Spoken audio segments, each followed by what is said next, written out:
it comes to the time of questions, inquiries, and so on, be open as possible, because I know it can help us to understand exactly what is in that big volume of novel. So I do not have much to say. I want to end here and wish all of us a successful launch. Thank you.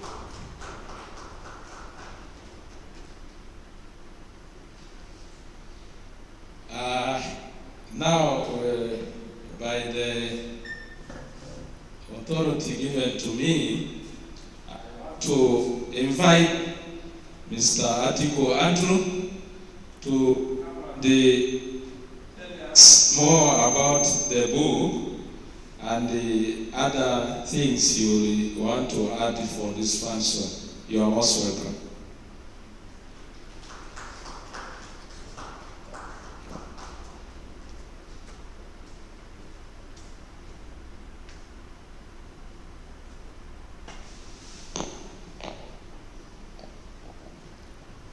The chief guest, who is already in our presence, the lecturers of the various universities and teachers of the various schools. In a special way, we have the rector of Pokea Seminary, who is my head teacher, the various invited guests in your various capacities, and not forgetting my family members and siblings. I regard this gathering as a unique privilege to share knowledge with special focus on the novel Mountain of Strife. Again, for those who might have joined the meeting online, I am Atiku Andrew Matthew. Not many people know that Matthew is also my name. I retired from public service in the then college called NTC Moni, which is now UNITE, in the year 2020, during the peak of coronavirus. And right now, I mostly teach in Pokea Seminary in Arua City in northwestern Uganda. It will be good if we recognize the presence of the rector as he stands up to be seen better.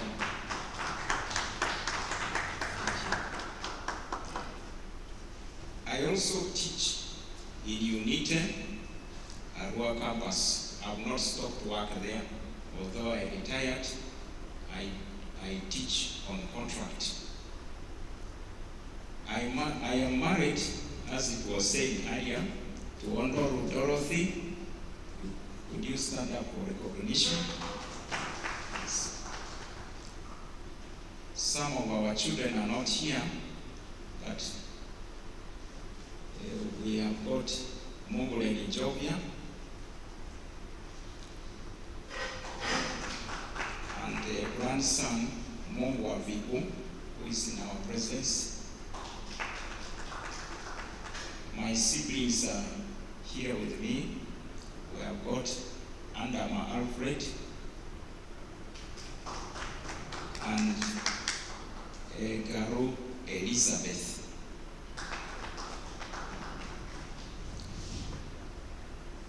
I was born on the 13th of July, 1960 in Ijinja.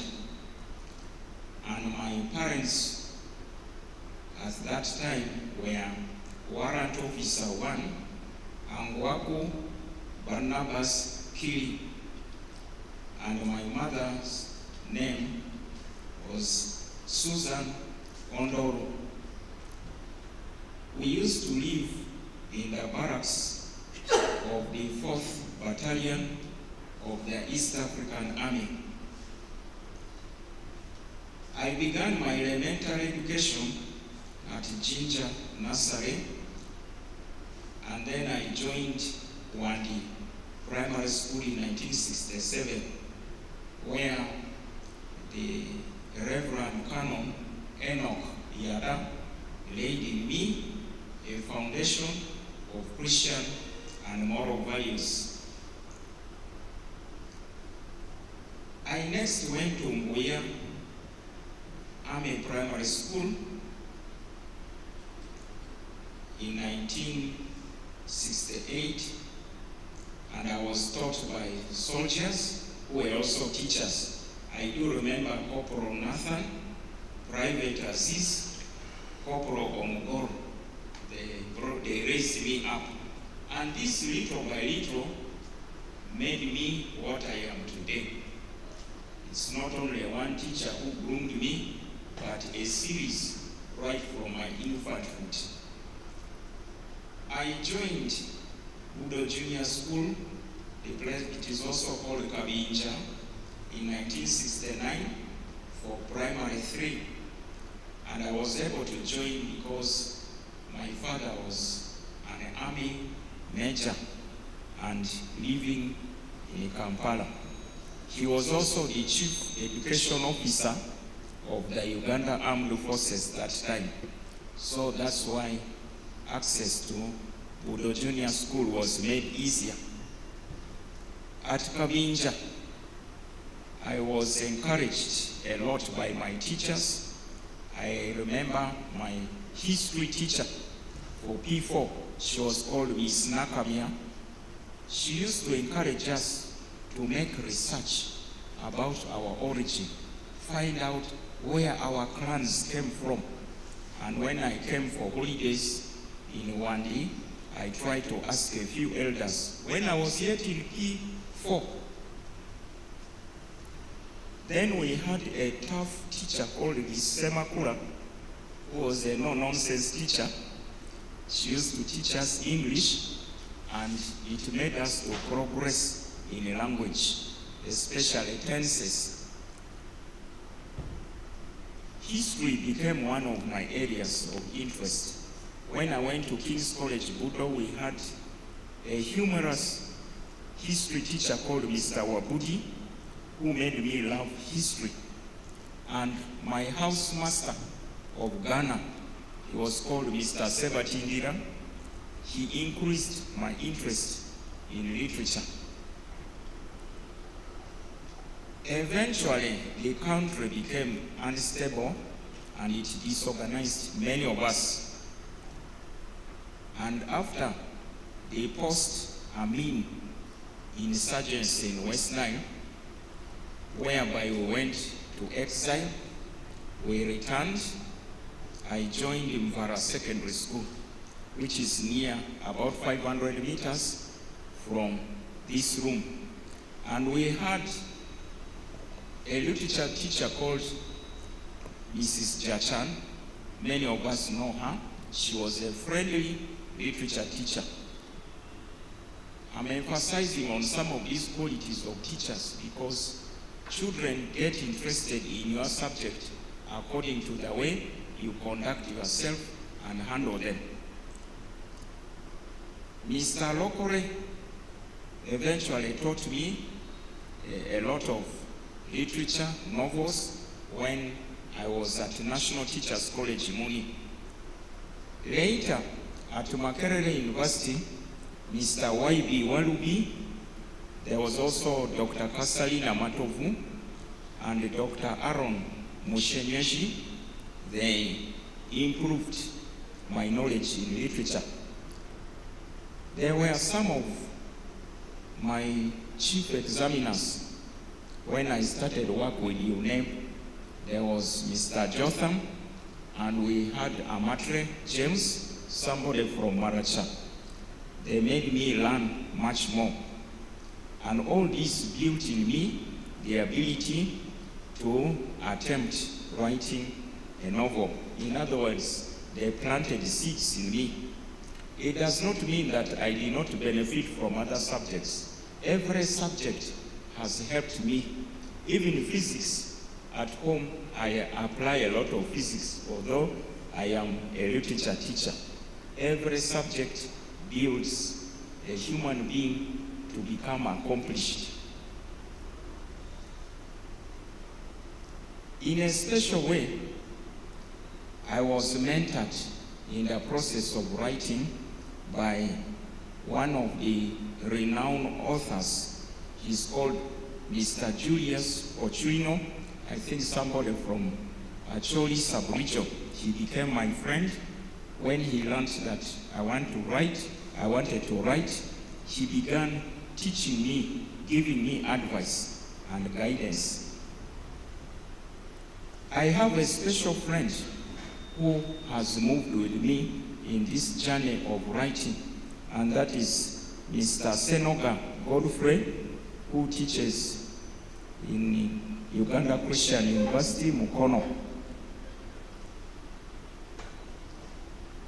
The novel that we are looking at today and launching is a semi-fiction.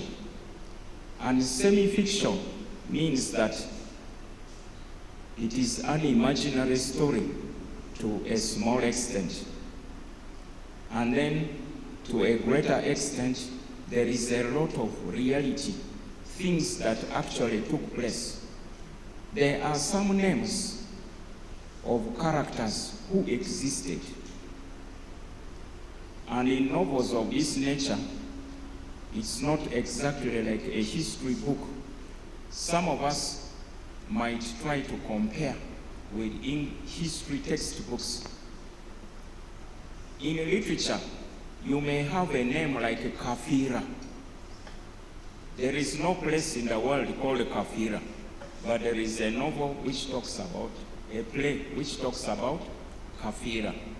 And in the same manner, you are going to have names of characters who did not exist in history, but characters of that nature existed. And that's the meaning of a semi-fiction.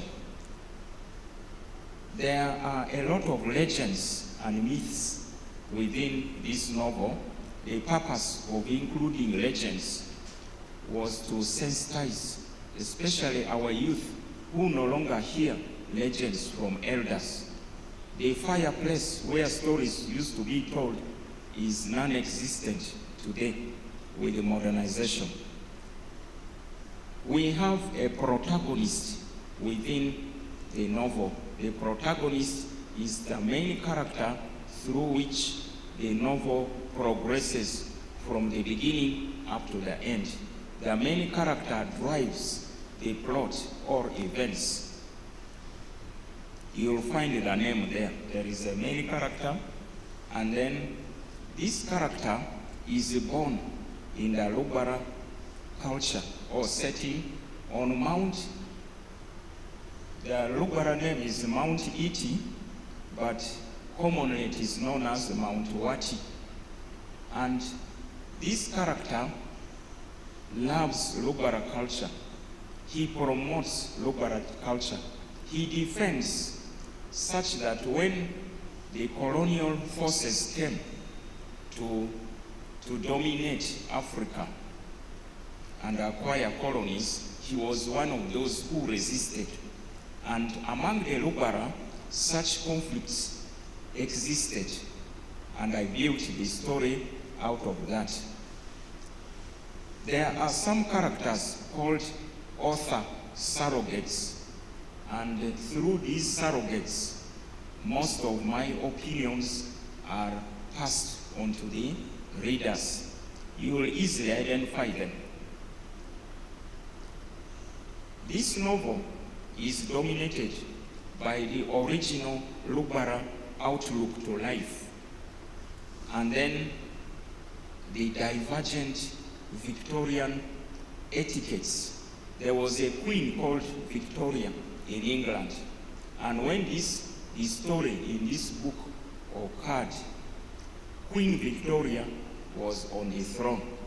And the European and English mannerism, culture, way of life, dressing was all influenced by Queen Victoria, who wanted England to become the greatest nation in the world. Within this novel, the beauty of nature is exposed. Animals, vegetation, and these are very important, just as we are realizing today that without nature, man will become extinct as the environmental degradation takes place. Now, the heart of this novel are the main themes. One, from the name Mountain of Strife, there is contention. Contention is conflict. And these conflicts begin from within a person, between siblings in a family, between co-wives, because polygamy was the way of life in the Lugbara culture at that time, between clans, between races, because the Lugbara were in conflict with the Arabs and the Belgians and the British soldiers who came to conquer. The second main theme is culture. We have got African culture, Arab culture, European, and they are looked at with equity. Theme number 3 is male chauvinism, whereby men are exalted over women. And this does not only occur in the African culture, especially the Lugbara, etc. Even among the whites that time, there was a lot of male chauvinism because admission of women to the universities was very slim. The chances were slim. We have got emancipation of women, which many of us think is a recent development. Emancipation began even in the original African culture. There were some men who respected women. There were some men who promoted progress of their daughters within the African villages. Then colonialism, we all know about it. Colonialism is not only political, it is even social. Things like beauty were colonized, whereby the more European you looked, the more beautiful you were regarded. And the more African you appeared, the uglier you were what? Considered. It goes to shape of nose. Some of us who have flat, small noses were considered less European and less what? Beautiful. And yet God created us in his what? Image. And we are equally beautiful actually. That's what the novel is trying to promote. Then we have got rigidity, which is a kind of detested and condemned because life is dynamic. You have to change where there is need. We have got a religion as a theme. The African indigenous, Islam came a bit, and then Christianity kind of captured more attention of the people with the time. Racial discrimination is another theme, and racial discrimination is sometimes regarded to be a white man looking down upon a black man. But even as blacks, we practice racial discrimination against the whites. I have an experience. We went for a conference in Rwanda, and I was able to interact with a professor from a South African university, a white woman. I asked her, how is your relationship with the black population now that the blacks have entered the government in large numbers. And she told me point blank that some blacks are now treating them unfairly, probably as a form of revenge. So, racial discrimination, we are all guilty on all sides.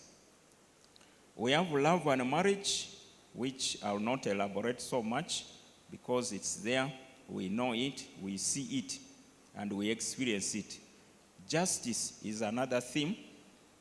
The Africans had their own forms of justice, and when the colonialists came, they had different kind of courts.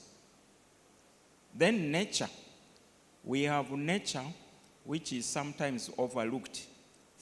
Aspects like weather, animal behavior, I've tried to include them in this novel. Now the question is, how did I come up with this information? The research process was as follows. I did interviews